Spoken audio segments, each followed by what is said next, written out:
understanding about what does the word sole proprietor mean, and when we're closing new contractors and they're a sole proprietor, you know, what types of hoops do they need to jump through? What types of requirements do they need to do in order to do it? So what we're talking about with sole proprietors, we're talking about 1099 contractors.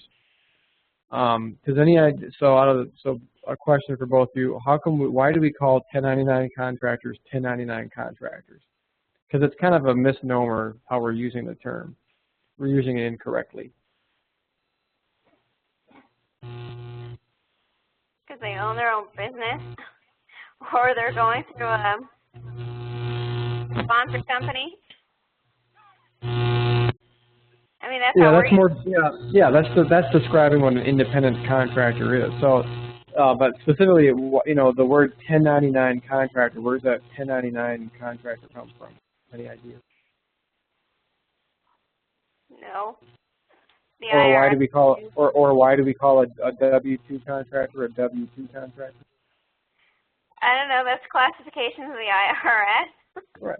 Well, and it's not a technical classification, but what we're talking about is how taxes, it is involved the IRS to a degree in that the distinctions that we make between what type of relationship there is between the employer and the worker. So a W-2 contractor means that at the end of the year, their employer sends that worker a W-2.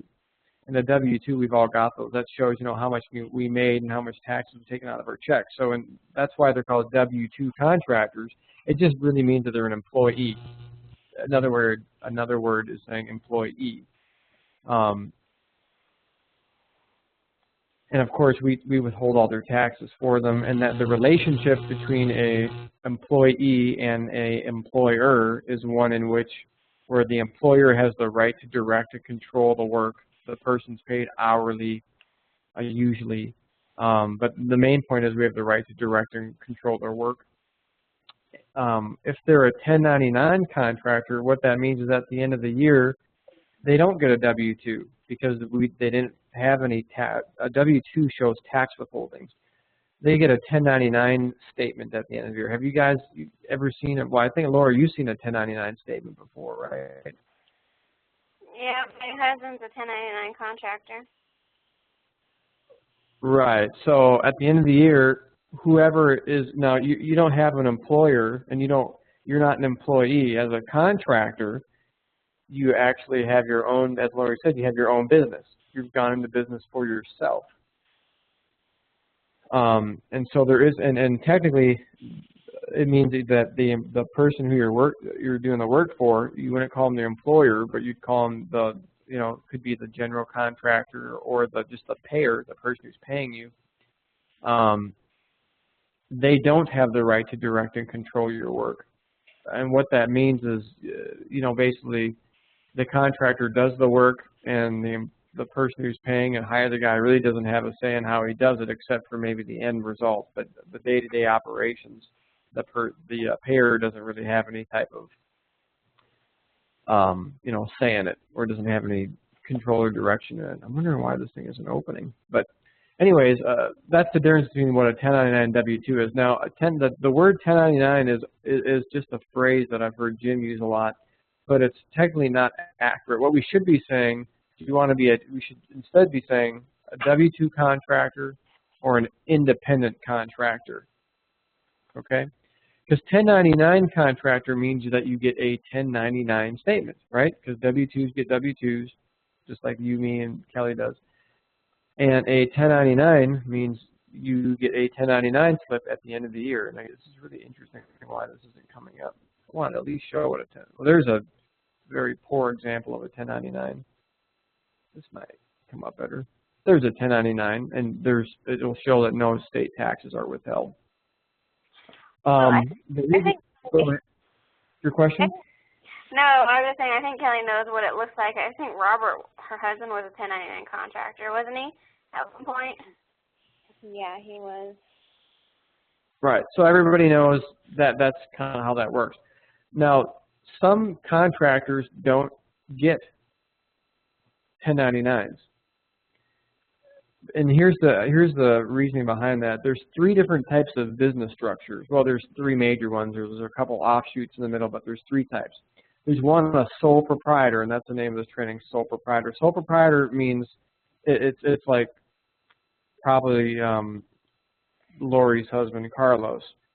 I don't know, I should ask, does Carlos have, like, has he actually incorporated, or is it, when he does business, do people just write the checks out to his name? Or No, does he have, like... No, he's licensed and registered through the state, and he's got his own company checking account. Yeah, but a sole proprietor can have your own checking account, too. Well, he's a sole proprietor. Right. So what a sole proprietor means is normally means that there's only one person who's working at the company. That's it, just one person, and that person does business under their own name. Now they can contract other people out under them, but it's just one person. So in our company, we have sole proprietors. One I can think of is Curtis Truman. He's a sole proprietor. He's one person, and he just does business under his name. He hasn't formally filed any papers to what's called incorporate. I mean, you actually have a corporation, which is a different type of business structure. So sole proprietor is the first type of business structure. It's the easiest to do. There's usually not too many requirements to get it. The second type of independent, and a sole proprietor is going to get a 1099 from whoever pays them if they're a major company. The second type is an LLC. An LLC, you probably heard that, limited liability corporation. The first guy I think of who works with formalized as an LLC is Vishwantha Puttagunta. His company is an LLC, which means limited liability corporation. So he actually has a more formal business structure. It used to be that LLCs don't get 1099s at the end of the year, but now they do. So even if they have an LLC, they get a 1099 statement at the end of the year. LLC, what that means tax-wise is, as a sole proprietor, when you do your taxes, you fill out just a normal 1040, and then you have a Schedule C, which is report of business income or loss. And basically all the money that you make, whether it's through your W-2 job or if you do contracting on the side, it all gets taxed on your personal income. That's because I have my own business, Rose Music Services, so that's how it all gets taxed. It's all under one, it's all under one income. I don't file separate taxes. If you have an LLC, the reason why you do an LLC is because you have the choice. You can either do it like that and report it as Schedule C income and just file one tax return, or you have an option to file a separate tax return just for your business. And depending on how much money you make and your situation, it might be more advantageous for you to file a separate business tax return rather than just having all your income on one personal tax return. So that's an LLC. It's a different type of business setup. And there's other types of similar things like an LLP. An LLP is a partnership. You'll see that by attorneys. Attorneys like, whatever, Street, Denard, and Amp. That might be three names of three lawyers that went into business together. If you've ever gone to a law firm, it'll say LLP after their name usually, because then it's a limited liability partnership, okay? And the other type of business structure is a corporation, okay? And an individual can have a corporation. That's called a S-corp, because it's like a sole proprietor, but it's a true corporation. And that's what Formalized Design was in its infancy when it was back in 1997. It was an S-corp, but it's an actual corporation. And corporations do not get 1099 statements at the end of the year. Now, do we have any people that are corporate with us? Yeah, Prakash Planini, I think whatever his last name is at TI. He's employed through Hexacorp. That's a corporation. He's a sponsor person, but that organization has a business structure as a corporation, and we do not send them a 1099 at the end of the year. So to call him a 1099 contractor, it's not really. I mean, I get what you mean by that, but technically he's not, because we don't send him a 1099. It's really a better word is an independent contractor. Anybody can have a corporation. You don't have to have multiple employees, but normally large corporations, like that's what you always hear all the time, large corporations. I mean, there's not too many small corporations. You usually only set up that type of business structure is if you know, you make tons of money and you need to allocate it different places, or you just get so big, you have so many employees, you need to go into a corporate structure. And then, of course, you file your taxes completely separate from the corporation. That's also made for like giving out dividends and stocks and stuff like that. You can't, like, if Carlos Sepulveda wanted to say, hey, Vinny, I want you to invest in my business, I'll give you some stock. Well, he can't do that. He's just a sole proprietor. It doesn't work like that. If he had a corporation, yeah, I can invest and, you know, buy some stock, and then if his stock goes up and it's publicly traded, you know, I could sell it and make money on it or something. So anyways, I just want to do like a, just before I get into what I actually want to talk about, that's like a basic understanding of business structures and how they apply, you know. You're either an employee or you're a contractor. That's the only type of business structures there are, or types of payment structures. The W-2s are simple. That's like what everybody else. You have an employer relationship. And then if they're an independent contractor, they could be a 1099 contractor, which is a sole proprietor or an LLC or an LLP or something like that. Or they could have their own corporation set up too. That's an option too. Does that, any questions on that? I mean, I hope you have questions, but any questions about that or comments? No. No. Cool. Okay. Now, in working with Jim and working with the company over the past, 4 or 5 years, there's certain problems that arise out of different business structures. And normally, as a rule, we don't ever want to do business with a independent contractor, or again, it's a 1099 contractor, unless they have at least an LLC, a limited liability corporation set up, or something higher than that. Something higher than that would be like a corporation, So you only really have 2 choices. The reason why is that if they're just a sole proprietor, meaning that they don't have any formal business plans, they don't have any formal business structure in place, technically, if they don't pay their taxes, because if you're paid if you're an independent contractor, we just pay you all the amount that you owe, that we owe you, a dollar amount, whatever, an hourly amount, and then you have to pay your own taxes.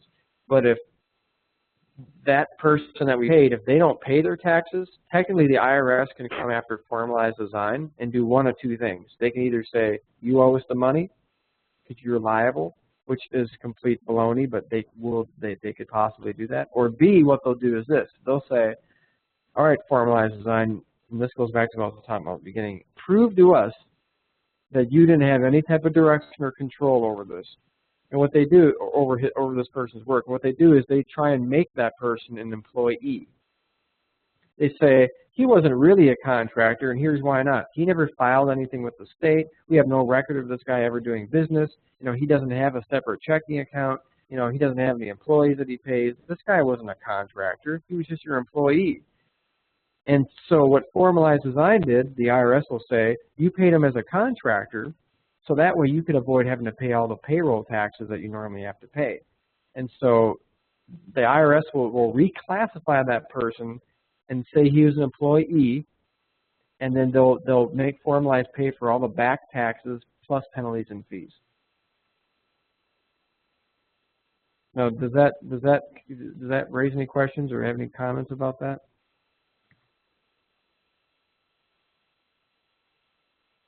No, I don't. Okay, well, the IRS wants money. They want every dollar that's owed to them because we're in debt, $9 trillion.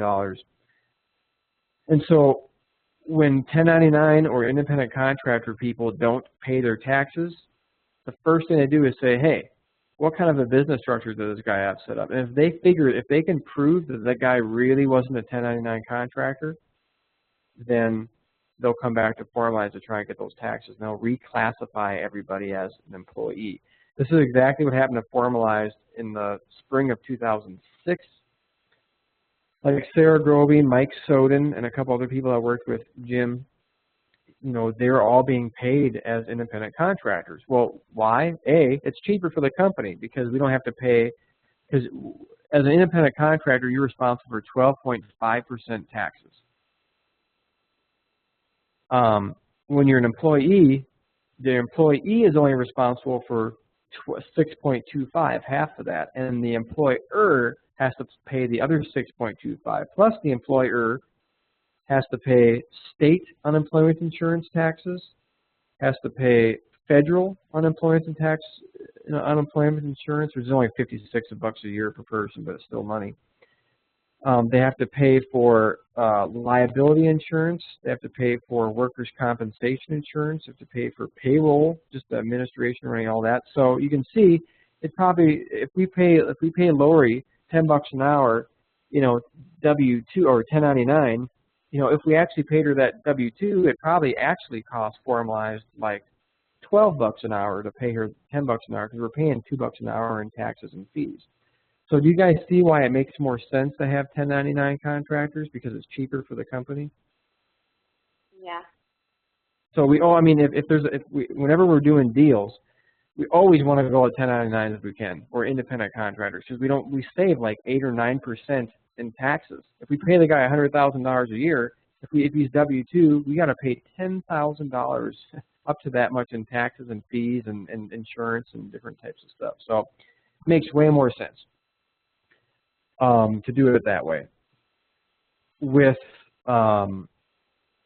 respect to the IRS, again, what they'll try and do is, if there's no formal business structure in place, or if they're a weak sole proprietor, then, like in Lori's and Carlos' example, he's licensed probably with the state. So hey, there's good evidence that he's an actual contractor because he's licensed with the state. Okay, but with our contractors, they don't license. There's no license that you have to get with the state of California or the state of Redmond, Washington. You don't have to do any of that stuff. You just, hey, well, you're a I'm an independent contractor. You are? Okay, well, what have you done to prove that you're a contractor? And 9 times out of 10, they've done nothing, not a single thing, and they just get their paycheck and we deposit it, and that's it. That's the end of the story. So it's harder for the IRS it's harder for Formalized to prove to the IRS that the guy is an actual contractor, because there's no paper trail on his side to back him up. So this is exactly what happened with Formalized and their employees, Sarah Groby, Mike Soden, these guys. The state of Colorado audited Formalized, and they said the exact same thing. They said, you're paying Sarah Groby, you're paying all these people as 1099 contractors, but they have no such type of 1099 contractor relationship at all. They don't look like contractors one bit. Prove to me that they're actual contractors. And Formalized Design basically said, we can't, And they ruled that we were actually, from what I understand, they ruled that we were technically employees, and everyone had to pay back taxes. Anyway, it came back on Formalized. It was a big, huge problem. So that's the history behind it. We also had a contractor that this happened to us. He was working in Oregon. Now, Oregon has I can't remember this guy's name. He's one of Tim Oxnell's contractors. Oregon has 2 rules. One, you have to be registered with the state. Even if you're a sole proprietor, you have to be registered with the state that you're doing business under your name. Even if you don't do business under like a name, even if it's just Vincent Rose Consulting, we're just doing business as Vincent Rose, you still have to be registered with the state. And the other requirement is you have to have at least 2 different contracts per year. And we had a guy that, Tim was new at this, and when I was new at this was back in 2006. And the guy's like, Tim says, hey, you want $50 an hour W-2 or you want $60 1099? Well, what do you think the guy picked? Oh, I'll take $60 1099. Well, the guy had no idea what 1099 meant. He got laid off like 2 years later, had some health issues. He filed for unemployment insurance. The unemployment insurance came back and said, what do you mean you can't file for unemployment insurance? Formalized Design is coming back saying that you are a 1099 contractor. And I don't know if you guys know, but you can't file for unemployment insurance if you're a 1099 contractor. Which, Lori, by the way, have you changed over your name from Carlos to your name on Formalized Design payroll yet? No, I haven't yet. I have to wait until after the baby's born for how we have our insurance set up. If I change it over, it's going to make a bunch of complications, and I don't want any complications right. when the baby's born. Right, but that's a good example. Like, so if Lori was to, go file for unemployment insurance, she's been working full time. She can't. They laugh at her. They say you haven't been working. So that's kind of how it works. With this guy in Oregon, he contested and said, hey, you know what? I know Formalized is saying that I was a contractor, but I wasn't a contractor. I don't have any business set up. You know, I don't even know what's going on. I don't even understand this stuff. And anyways, what do you think happened? Oregon came back to us and said, prove to us this guy was a contractor. We had no proof at all, and we had to pay back taxes and fees. So now you can understand what the business structures are, sole proprietor, LLC, corporation. You know, I can understand that. Who gets a 1099, who doesn't.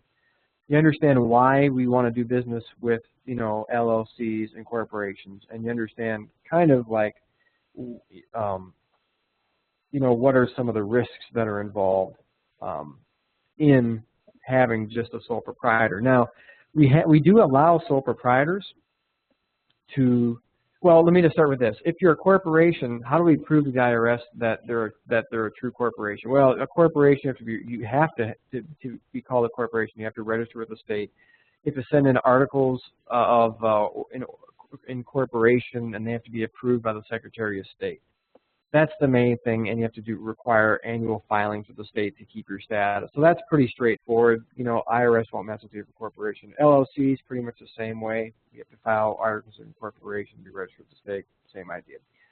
That's really just more of a liability issue in the difference between those two. If you're a sole proprietor, there are some things that we can do, and we do allow people to be sole proprietors. And the reason why I'm doing this training is because we just had a guy, Kurt Truman, that he was 1099. Remember, I called him up and I went through this whole thing with him, and kind of I want to show you how this process was. So how do we prove? How does a person who's a sole proprietor be registered with the state, and how do we have ourselves a backup trail, a paper trail to verify that we, if the IRS comes to us, we could say, hey, no, this guy's a, you know, 1099, and he's a true 1099.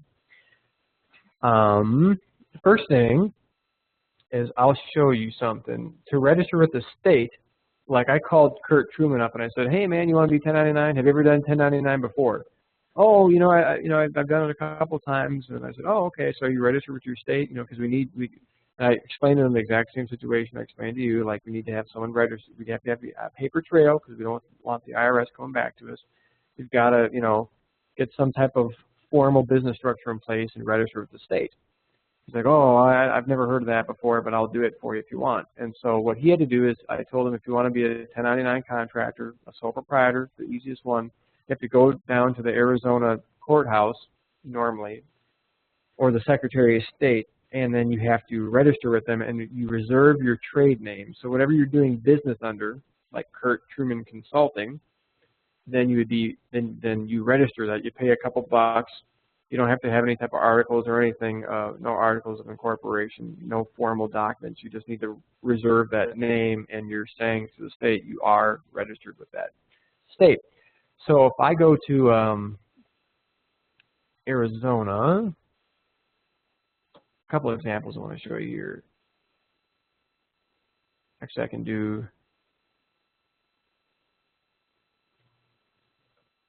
business name search. Okay, and you can do this on any state just about. Right there it says Corporations Commission. It's probably where we're going to go here. And notice there's a search tab at the top, and it has all these different names below here. Now I'm just going to put in Robert Curtis Truman Software Engineering, because Robert emailed me, Kurt emailed me and says, here's what I registered as. If I hit search, there it is. Robert Curtis Truman Software Engineering, trade name.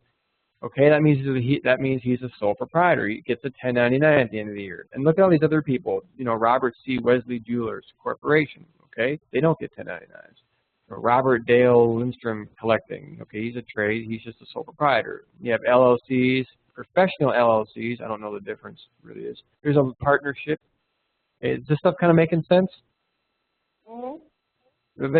Now, if I click on his name here, it gives you details. I don't know why it's not giving me, oh, it wants me to go to some other place. There you go. And actually it gives general information. Here's a file ID. His status is active. Here's where he lives, his address. That's the main important thing. And the business type, computer software, program services, began on 4/22. Owner's information, correspondence history. He did an application. Now you can do that on any state. Okay, that is the bare minimum that we need to do with any sole proprietor. So how does this work practically? How do you apply this to like your everyday job? Okay, you get a new hire summary come in, you get a new guy closed, he wants to be 1099. Before he walks on site, he needs to have this in progress. He has to at least agree to us that he's going to do this within a week, of him starting right away. And he really should already have this in process before he starts. We should be able to go to the state that he works in, and he needs to, at bare minimum, if he's a sole proprietor, needs to be registered with the state. If you want, here's a couple more examples here. If I go to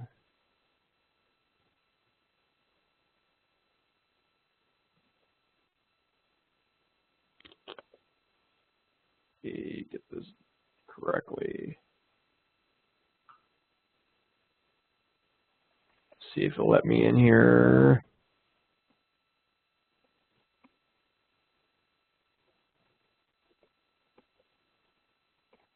I wonder why it shouldn't do that to me, but that's okay.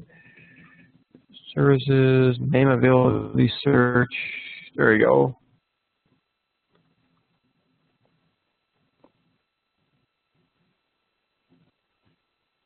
Let's find me. There I am, second one on there.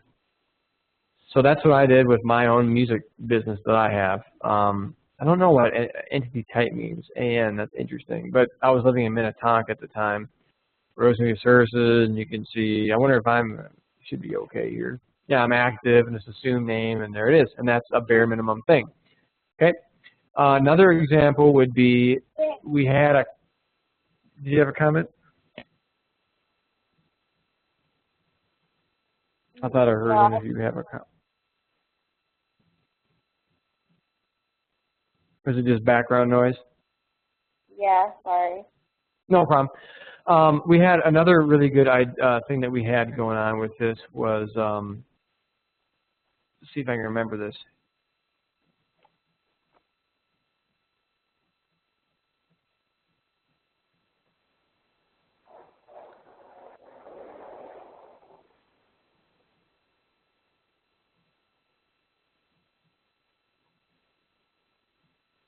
Okay, we had a guy who worked for Formalized Design, and Lori will remember this.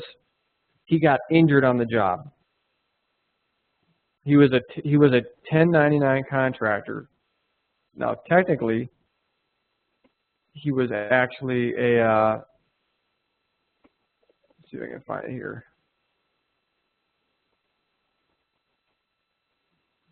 I think he was an LLC. Taking a second to pull this record up.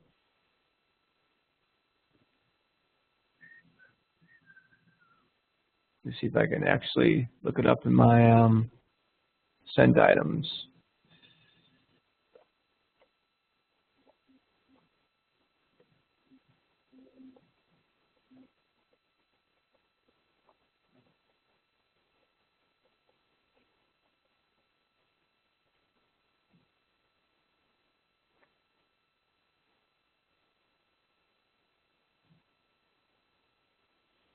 Yeah, that's the gal. There it is. So he was a 1099 contractor. He got injured, went to the doctor, and then the doctor said, "Who should I, bill this to?" And he said, "Oh, I'm an employee of Formalized Design." And then gave Formalized Design's address and everything, and so we got the bill for his doctor bill, and so I had to go back to the insurance company and say, "No, this guy is not our employee. He's an independent contractor." Now, if he was a sole proprietor, which means he didn't even, all he did is said, "Hey, yeah, I'll just take my, sure, I'll take $70 an hour, 1099, great." And then he'd never registered with anything. Formalized Design has no way to prove that he actually is a contractor, and then we could have gotten audited, and they could have totally, gave us a bill. But because we have these things in place, when we hired Philip, we made sure that he had those business structures in place. We made sure that he filled out that workers' compensation exemption form. But then we also made him, do a minimum of an LLC, I think, at that point. But this is his link, and then Idaho is where he does business out of, and I sent the insurance gal the name of, or the exact link to go to the Idaho Secretary of State to view this information. So here it is, Redfish Solutions, LLC, Boise, Idaho, limited liability company. So it is an LLC, and there's his name, Philip Printable, right there. Shows that he actually did file articles of organization. I was just telling you about that, to be a corporation. He was reinstated in May 2010. There's his annual reports and everything else like that. So that's why this stuff's important. So for workers' compensation matters, that's why we want to have some type of bare minimum documentation that this stuff is in there. And if you're, like I said, if you're an LLC or if they're a corporation, there's nothing more you need to do. Just take what you need to do is when you first process the guy, just find out where he's organized in what state, and just go to the state secretary of the Secretary of State's website for that state and do find the business name availability or business search, look that up, and just make sure that, hey, he's active and he's in the system. If he's not, he's pulling your leg then, or he gave you some wrong information. He's not actually, registered with the state. And if he's a 1099 or if he's a sole proprietor, then you need to have him register with the state. He doesn't have to go into business. All he has to do is take it. He has to fill out. It's like a one-page application. You go down to the Secretary of State's office, wherever that is. They put a stamp on it. You pay like $50, and you're done. That's it. It's a lot simple. It's a lot simpler than what these folks will give you a hard time about. And so you should be able to do that with just about anybody. But that's really the whole process. I can't remember. There's one other guy who's a 1099 guy. Isn't Swami a 1099 guy? Yeah, he is. And I don't remember what exactly. Let's take a look at him real quick. I think I might have dropped the ball on this one. I don't remember. I remember doing something with it, but I don't remember exactly what I did.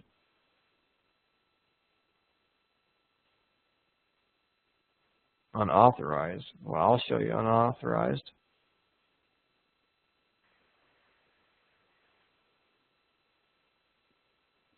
Let's see if we can pull these documents up here.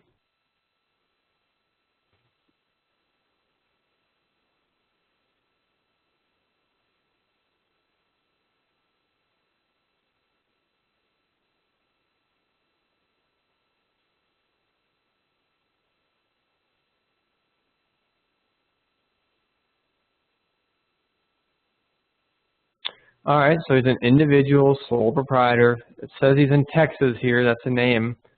So technically, what we should be able to do, right, is go to the Texas corporations.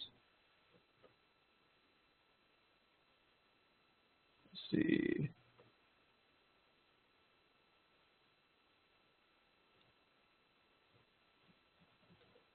Now, I remember I did talk to Swamit. I did ask him, and I remember talking to him now. He knew a lot about consulting. He understood it. He's done a couple contracts. I just never looked up his name, and I should have done that. This really should be it really should be what we do.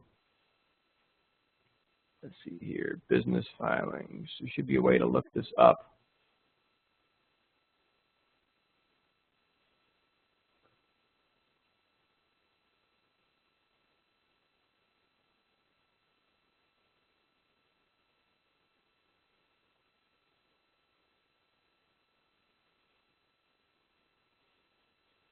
That's not it.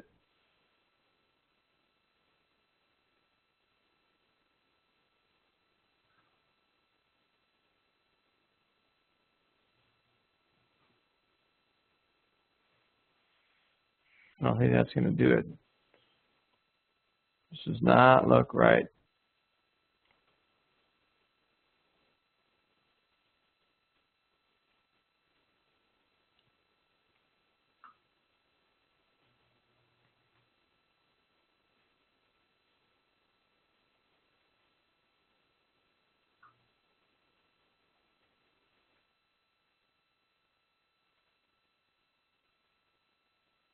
I have to do a little bit more look into that. But that's one thing I dropped the ball on. I probably should have, verified that he's registered with the state as a sole proprietor.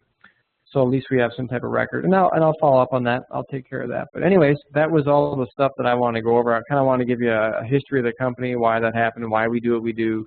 Why, it definitely is more profitable to us to have people go 1099 There's less liability. We don't have to pay all these extra taxes and so forth.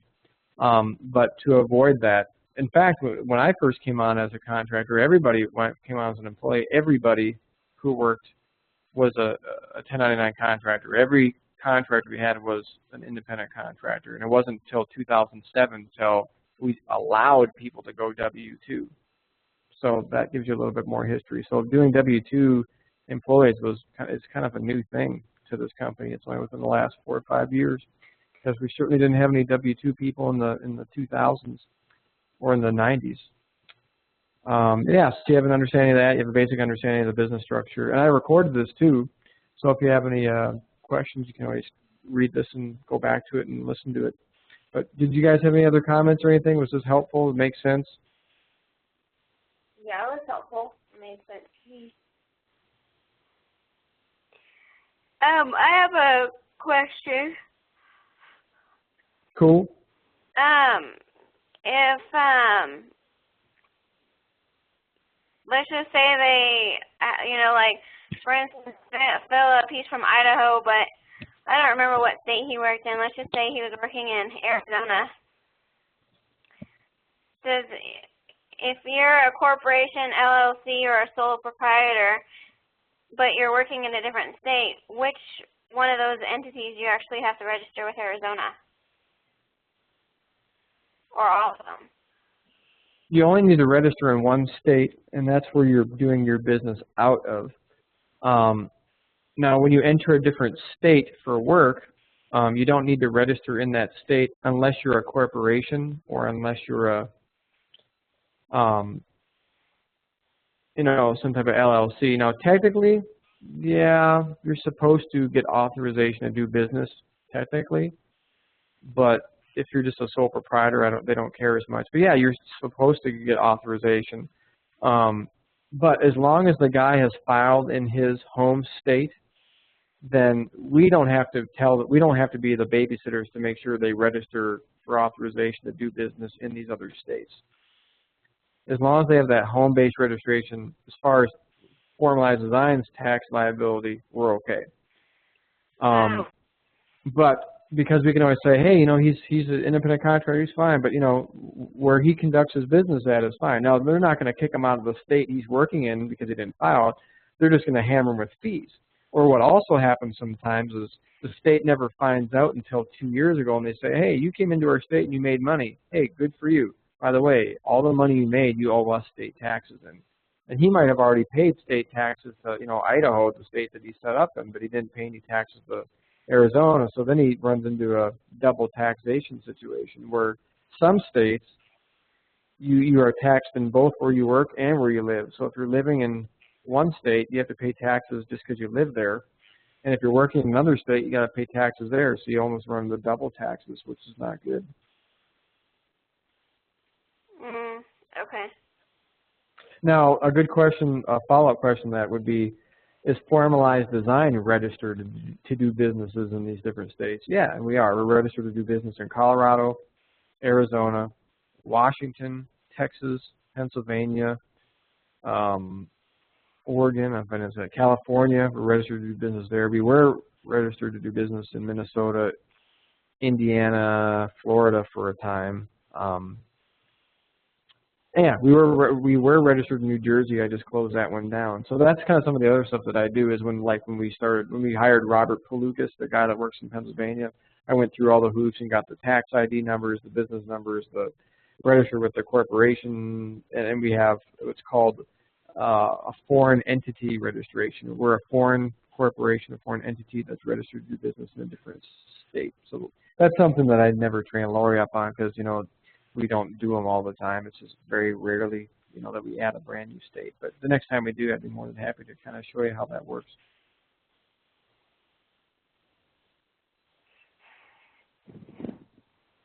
And really what it all comes down to is taxes. The states want their money and the federal government wants their money, and they just want to make sure they're getting it from somewhere. So that's why we have to do all these types of registrations. And for liability issues too, if there's a workers' compensation claim that comes up, you know, we need to have some type of paperwork that shows, yep, this guy definitely, you know, signed off on his rights. You know, he's an independent contractor. He's not on our insurance policy, and you know, here's not only his signed FDI workers' compensation exemption form, which is an internal form that probably wouldn't even hold up in court because it's really not a legal document, but it's something. But we have, you know, his business registrations to prove it, and that would be a lot more helpful. Cool. Anything else? No. Cool. Okay. Well, that was it. I was just thinking of you guys as I was doing Kurt's, and once Kurt got his registered, I thought about you guys. Like, oh, this is probably some good stuff just to share. And again, it's not that you understand all of it or that you remember all of it. What I hope to happen is that the next time we're processing a 1099 guy, I go, oh, wait a minute. I remember Vinny saying something about this. I should call him up and ask him, and I'll probably say, oh yeah, watch that video. I'm not so concerned about that. It's just totally all memorized, but it's something should ring a bell when you hear the guy's 1099. He's a sole proprietor. He doesn't have any other type of corporation. Something should go on. An alarm should go off in your head, like, wait a minute, I got to do something on this, and then we'll kind of help you out. So, okay, cool. Well, I'm online today until 5:30 or so. Let me know if you need anything. I wanted to ask you 2 other quick questions, but it doesn't need to be on the recording.